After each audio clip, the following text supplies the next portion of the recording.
what was the goal going into grad school? What was the goal going into grad school and what did you accomplish after coming out? Because people ask me this all the time, textual chatter, Antoine, should I get my MBA? Should I go to grad school? And I say this,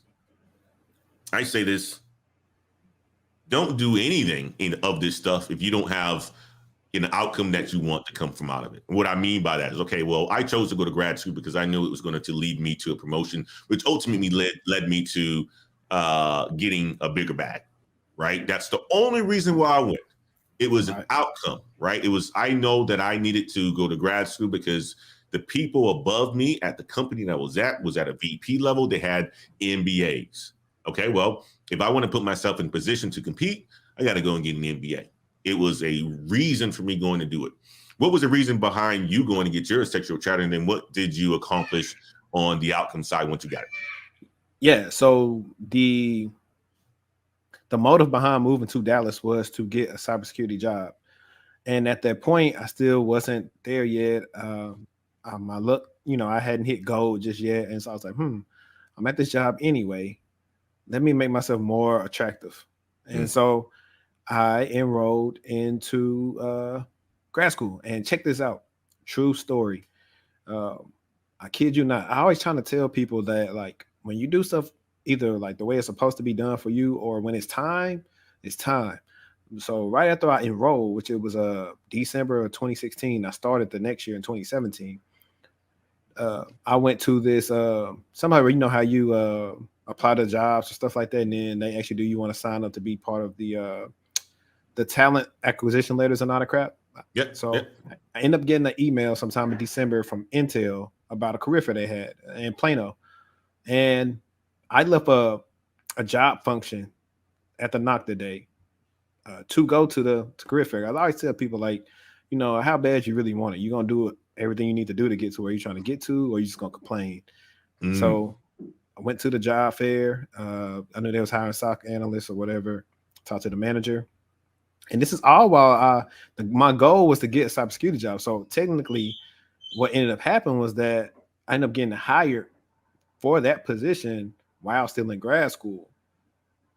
So I really didn't think I was going to get, that position until after I finished. But just so happened when I started moving the way I needed to, it all worked out like it was supposed to. And that's how I really started the best part of my career, to where now you got that year of a cyber experience. Now you can go get a bigger bag, and a bigger bag. Then you get somewhere where you learn some skills and you can just, LinkedIn recruiters not going to, certain when you have, I said this the other day on Twitter, and yeah, I'm just leaving it there. Y'all see what my Twitter is. Y'all can just go follow it. My pinned tweet is probably the realest thing I probably said on Twitter. But I told people that, hey, that the job title on LinkedIn matters.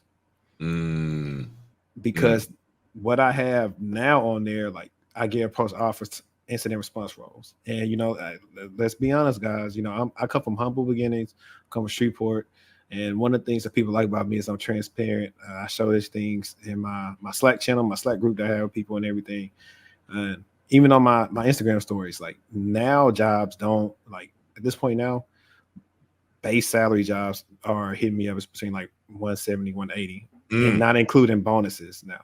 And that's and I know for a fact that's based off who I work for now, because they know if you're gonna poach me from this company, then you gotta be willing to pay me X amount of money.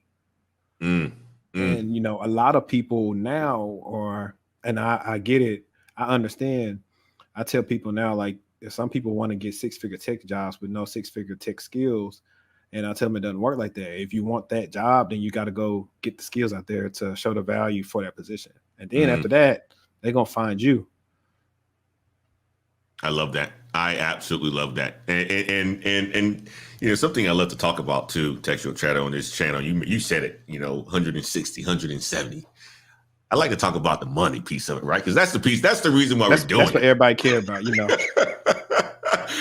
So talk about this, right? So talk about the evolution of your career growth and your career salary, from where you started getting into IT. Well, matter of fact, we're going to take it way back. We're going to take it back to the days that you was making $7 and you got that phone call from the recruiter, right? Yeah. But think about it. I went from 775, and then 17 put me at like 37. And then when I came on as like a full time, went to like 40. Then I went to like 50 doing a knock. Like what 75, my first SOC job. Then I went to like close to, I think the next job was like right at like 88K. And then they started giving me raises. So when I left that position, I think total comp I was getting like 115. And then that wasn't including what's what I'm looking for. That wasn't including like sometimes if you worked the holiday or something, they had holiday adjustments. So you could potentially make more money, really not doing that on a holiday. And then so I left there to get like almost a 50% increase in salary. Wow. So that took me from like 115 to like close to 170, total comp now. Wow. And I did it, what I'm saying? So I just be transparent to tell people like, you can do it. It's going to come, I'm just hitting 30 and, this is not even, as high as I can get to. Right. That's a big piece of it, right? That's the piece of it that people don't understand, right? Is that's not even the highest. As the need for skilled tech labor continues to grow, the more demand and the more you can actually demand from a salary perspective. And that's what you're starting to see these days. Now, my question for you is this, Textual Chatter, right? Like, we all have our philosophies of how to get to the bag. I'm more of the type of person where, I stay with my company. I climb the ladder, right? I climbed the ladder with, went from a software engineer to director and, then jumped to another company, went to VP. And, then I decided to go into sales. Only worked for 2 companies in my entire corporate career, right? What about you? Are you the type of person, like what advice would you give people to get to the bag? Do you give them, job hop, or do you say climb the ladder? What's your philosophy? It's really, it depends. So some people want to just get the money. I'll say, if you really just want to get the money, stay somewhere 6 months, a year, go dip, get your bag up. But I always tell people that's cool, but you're probably going to be hopping around to the same type of position. For me, so like I said, I did 2 years at the help desk, and then the next longest job I stayed at was Optiv. I was there 3 years, and within like 6 months of being there, I was already pretty much promoted to being the lead over the threat analyst. So that company within the 3 years let me evolve and even grow my skills more. That now my resume is proving my value of what I did at a company. I was on a huge client. I'll tell you offline who the client was, but a huge client. So now when I go on interviews, I talk about the stuff I did, saying like one of the career things I said is, hey, I took our SOC from a maturity level of 1 to a maturity level of 3. I had the opportunity to take my manager at the old company, became a director at the old company. And she was like, hey, my position's coming up, and if you want it. I didn't really want it because I didn't want to be on that team. And I wanted to go somewhere to expand my skill set. So that's why I went to fintech, because it's a whole different beast. It's something different that, I wasn't used to, all these regulations and all the different things I got to care about. But my deal is, I go for, of course I want the pay, but I get the experience. So that warrants the pay. Yeah.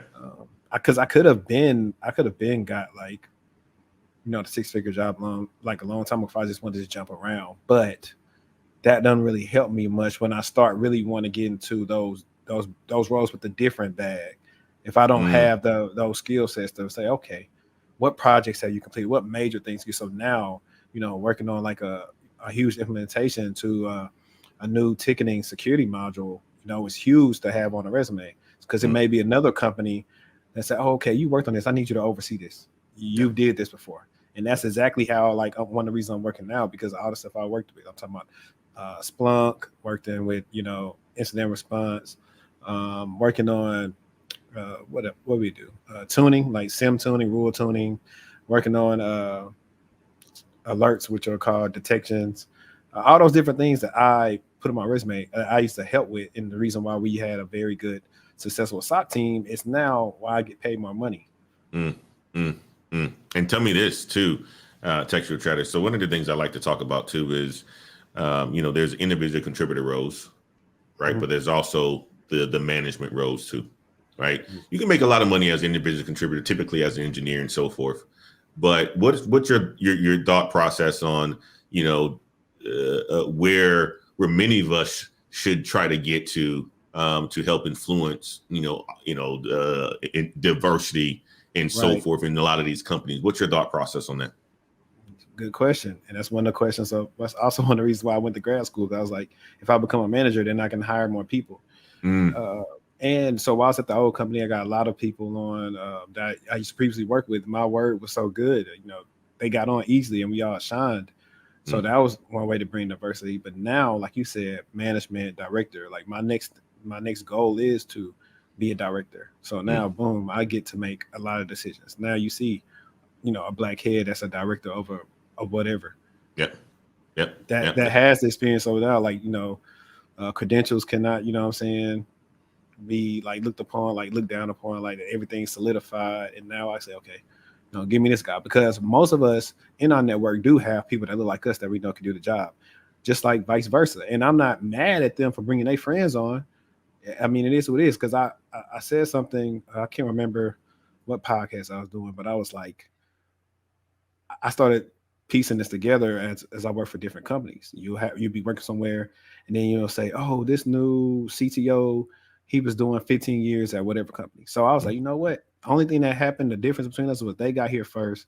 And now mostly people, are friends, they network with each other and they bring them in for a purpose. So absolutely. Now we're getting to the point where we're here and we can do the same thing to where, okay, pretty soon, boom, a lot of us will be like C-level or close to it, where we can say, happening. Hey, right, I know this guy. Hey, I know Antoine can, get our sales team, whatever we need to do, or whatever you want to run, and bring him in. Like he has experience. You don't even got to grill him. Like at certain points, look, guys, I mean, when unless it's like you're probably doing some FANG level, unless you just really know somebody that really can pull some strings, like your interviews really get kind of less intense because your resume speaks for itself. They probably did looked into you a lot from maybe some people they know. And that's another reason why I'm big on branding. Like since I branded myself, like I said, the offers keep coming. They just go on the thing. I could show you somebody right now my LinkedIn email when I asked the recruiter today, hey, what's the budget for that? Does that include salary? And he said, I mean, does that include bonus? He's like, nah, bonus, is also on top of that as well. So Yep. I say this too, Technical Threat. It's funny, you're I haven't been in cybersecurity, but I've done, the software development for supply chain companies and the professional services implementation. And now I'm doing sales and so forth, right? I've even done the customer success and the customer support side, right? And I say this now is that I've been tapped so much to leave into, lead some other tech company, startup, fast growth. We need a director, we need a VP, we need somebody it's crazy. It is absolutely crazy. You're talking about your inbox and your email every single day. And these people are persistent because you know why? They're getting money now. And here's the thing, here's a piece of it that, I really didn't use recruiters before. I really didn't use a lot of, matter of fact, I never used a recruiter. Well, my last job, one called me up and was really, he tapped to my CEO and he knew that we knew each other. And then I was like a shoe in, right? Right. But now recruiters are they're talking and they want you to have success because they want to have success. So they want to get you in there. Right. So they even, give you the game of who you need to talk to, what you need to talk to, prep you for the interviews and all this other stuff. And they're persistent, man, because they're getting paid on everybody that they can position, that they can fill. It's absolutely fantastic. It's a lot of money that they get paid too. Right. And this is not even just contracting jobs. This is also full-time roles as well, too. They get paid pretty big money. I wanted to hit that. And something that you hit on, too, that it looks like Adrian had a question on